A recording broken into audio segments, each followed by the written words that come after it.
गुरु भक्ति योग में भी लिखा है कि शिष्य को अपने गुरु का जन्म दिवस बड़े धूमधाम से मनाना चाहिए। तो आइए हम सब लोग मिलकर थोड़ी देर संकीर्तन करते हुए थोड़ा उत्सव मनाते हैं, क्योंकि आज के दिन हमारे बापू जी का प्रागट्य हुआ है। आज के दिन हमारे गुरु जी अवतार लेकर धरती पर आए हैं। आज के दिन नारायण नर रूप में हमारा उद्धार करने इस धरती पर आए हैं। आज खुले हैं भाग्य हमारे, हमने पाए सदगुरु प्यारे। हरिओम, जय गुरुदेव। विदर्भ महाराष्ट्र के अमरावती शहर के संत श्री आसाराम जी आश्रम में पूज्य बापू जी का अवतरण दिवस अर्थात विश्व सेवा दिवस प्रतिवर्ष अनुसार भक्तिमय वातावरण में बड़ी धूमधाम से मनाया गया। इस अवसर पर गुरुदेव की कृपा पात्र शिष्या साध्वी मनीषा बहन के हाथों आश्रम के नए सत्संग भवन का उद्घाटन भी संपन्न हुआ।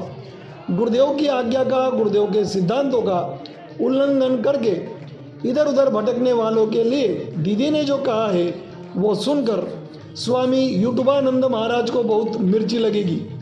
हमारे गुरुदेव के ब्रह्म ज्ञान पर सवाल उठाने वाले अल्पमती यूट्यूबानंद के चेलों से क्या कहा दीदी ने, वो तो हम अभी सुनेंगे ही। आइए पहले देखते हैं अवतरण दिवस उत्सव की कुछ झलकियाँ।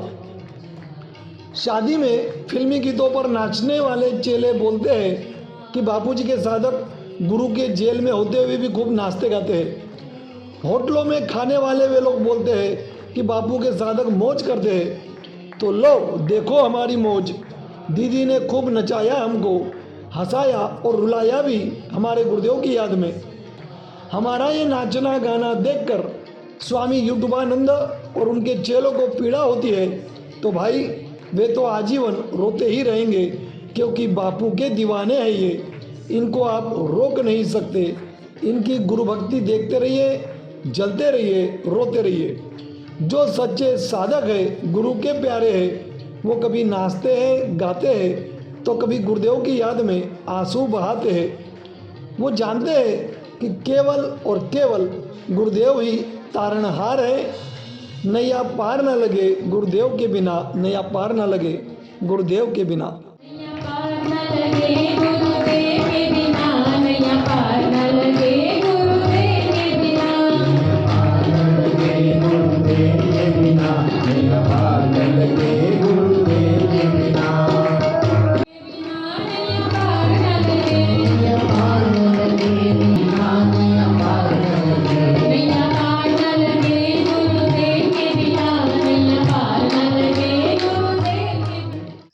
हरिओम दीदी, आज आपने अवतरण दिवस के अवसर पर व्यासपीठ से बहुत ही अच्छा मार्गदर्शन सभी साधकों को किया ही है।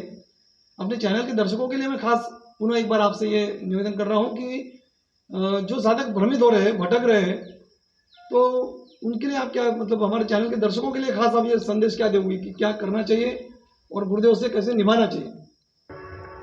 हमारे शास्त्रों में आता है, दुर्लभो मानुष्यो देह देहिनां क्षण भंगुर तत्रापि दुर्लभम मन्ये वैकुंठ प्रिय दर्शनम।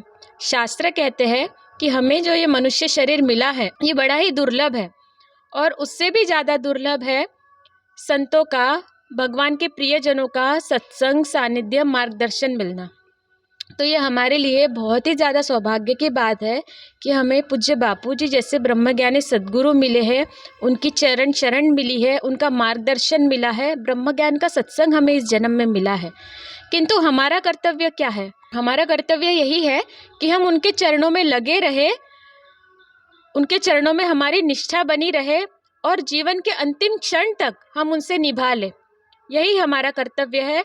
तो हमारा इसी जन्म में कल्याण होना निश्चित है। कहीं इधर उधर की बातों में आकर कभी हम अपने गुरु का दामन ना छोड़ें और गुरु के चरणों में अंतिम समय तक हम लगे रहे, अंतिम क्षण तक हमारी निष्ठा बनी रहे। उसके लिए शिष्य को 4 बातों को अपने जीवन में ज़रूर लाना चाहिए। 4 बातों की दृढ़ता हर शिष्य के जीवन में अवश्य होनी चाहिए, ताकि वो अपने सद्गुरु से, अपने ब्रह्मज्ञानी सद्गुरु से अंतिम क्षण तक निभा सके। पहली, गुरु के चरणों में अनन्य भाव दृढ़ हो, गुरु के चरणों में भगवत भाव दृढ़ हो, गुरु के चरणों में अहो भाव दृढ़ हो और गुरु के चरणों में सेवा भाव दृढ़ हो।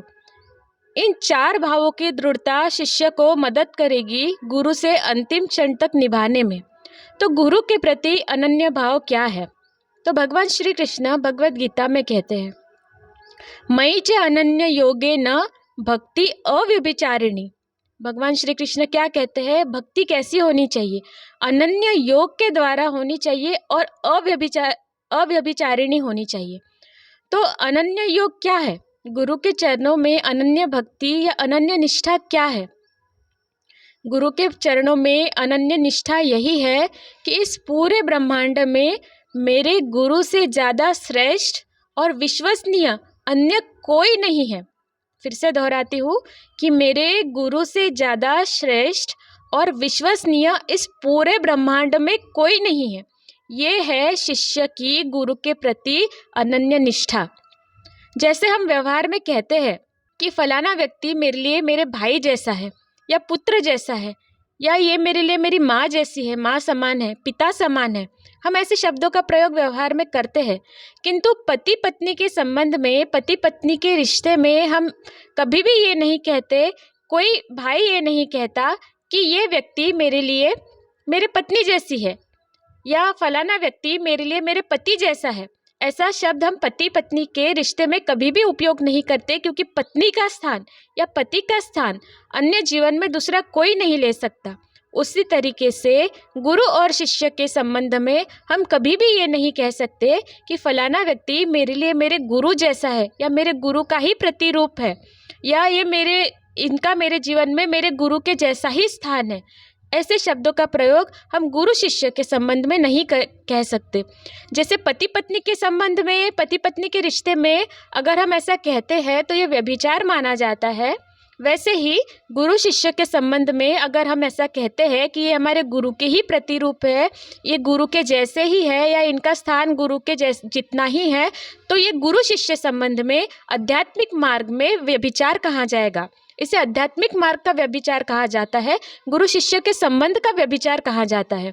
शिष्य के जीवन में गुरु के स्थान पर या गुरु से ऊंचे स्थान पर या गुरु के बराबरी के स्थान पर और किसी को नहीं बिठाया जाता। शिष्य के लिए गुरु से बढ़कर ना कोई देवी देवता गंधर्व या कोई भी अन्य महापुरुष भी नहीं होने चाहिए। गुरु के स्थान पर सिर्फ हमारे गुरुदेव के अलावा और किसी को नहीं बिठा सकते।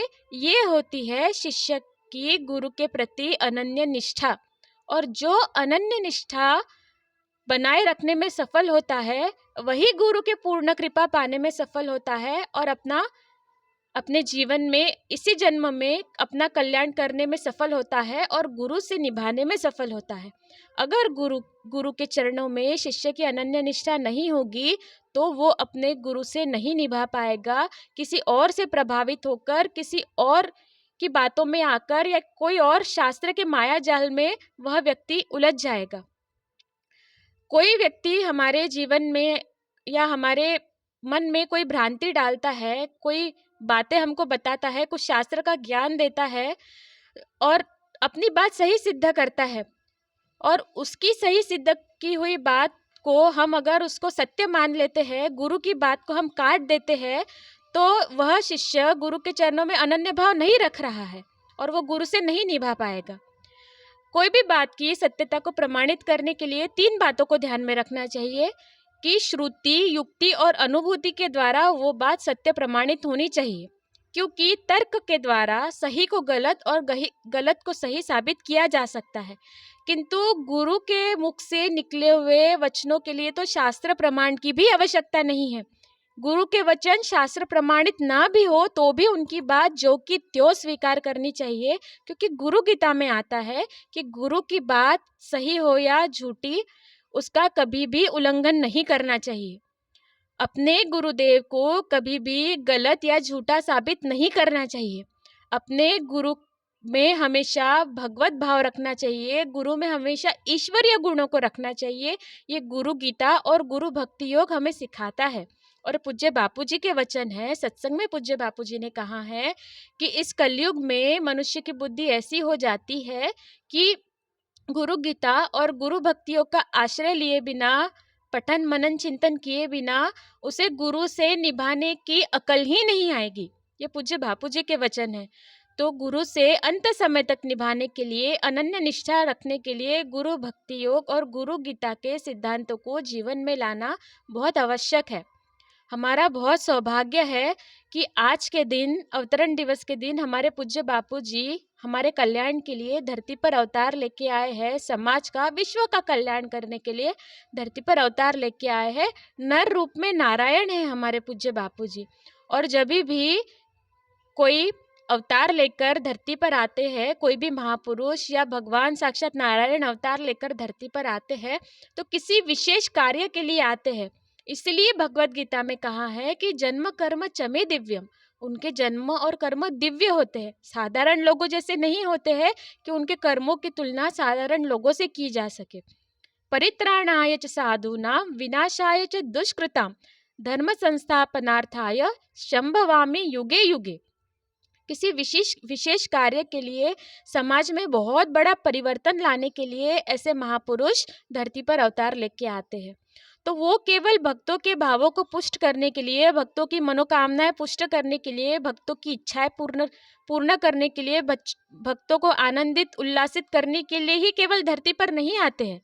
जैसे प्रभु श्री रामचंद्र जी जब वनवास गए तो भरत जी सभी अयोध्या वासियों सहित राम जी के चरणों में गए और उनसे अयोध्या पधारने का निवेदन किया। और राम जी भी तैयार हो गए कि जैसे भरत जी कहेंगे वैसा ही हम करेंगे, जो भरत जी की इच्छा होगी वही होगा। किंतु भरत जी ने जब स्वयं का आकलन किया तो उन्होंने सोचा कि मैं मेरे प्रेमास्पद से, मैं मेरे स्वामी से अपने मन की कैसे करवाऊं। वो सेवक ही कैसा जो अपने स्वामी को विवश करे उसके मन की करने के लिए। तो उन्होंने राम जी के चरणों में निवेदन किया कि हे प्रभु, सही गलत क्या है, अच्छा और बुरा क्या है, किसका कल्याण किस में है, इसका ज्ञान मुझे नहीं है। इसलिए मैं आपके ही चरणों में निवेदन करता हूँ कि हम सबके कल्याण में जो हो, जिसमें हम सबका भला हो और जिसको कहने में करने में आपको संकोच ना हो, ऐसी जो भी आज्ञा होगी, जो भी निर्देश होगा आप हमको दीजिए, सब उसका पालन करेंगे, आपकी आज्ञा के अनुसार चलेंगे। मैं आपसे अपने मन की करवाऊँ तो मैं आपका सेवक ही कैसा। तो सेवक के अंदर समर्पण भाव होना चाहिए। ये नहीं कि नहीं, राम जी को हमारे साथ चलना ही है। ऐसी जिद भरत जी ने नहीं की। भरत जी ने राम जी के ऊपर छोड़ दिया कि सबका कल्याण किस में है, क्योंकि वो सबका कल्याण करने ही आए हैं धरती पर। और उनकी मर्जी में भरत जी राजी हो गए।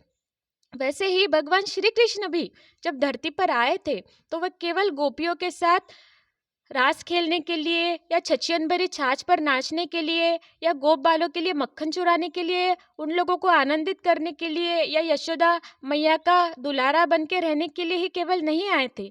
जब वे अपने कार्य के लिए बाहर निकले गोकुल से तो उनकी माँ पर कितना दारुण दुख आया।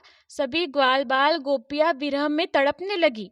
किंतु भगवान श्री कृष्ण जिस कार्य के लिए धरती पर आए थे, उस कार्य के लिए उन्होंने इन सब बातों पर ध्यान नहीं दिया, क्योंकि केवल वह भक्तों के भाव पुष्ट करने के लिए नहीं कि भाई हमको खुशी हो वैसा ही भगवान करे, उसके लिए नहीं आते हैं।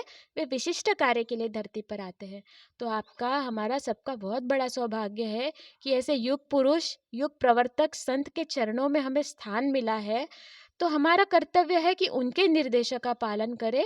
वो क्या कहते हैं उसके ऊपर ध्यान दें, उनकी बात हम माने, ना कि किसी और की, या और किसी की बात मानने के लिए मानने की कोई आवश्यकता नहीं है। हमारे गुरु समर्थ है, अखिल ब्रह्मांड के स्वामी हैं।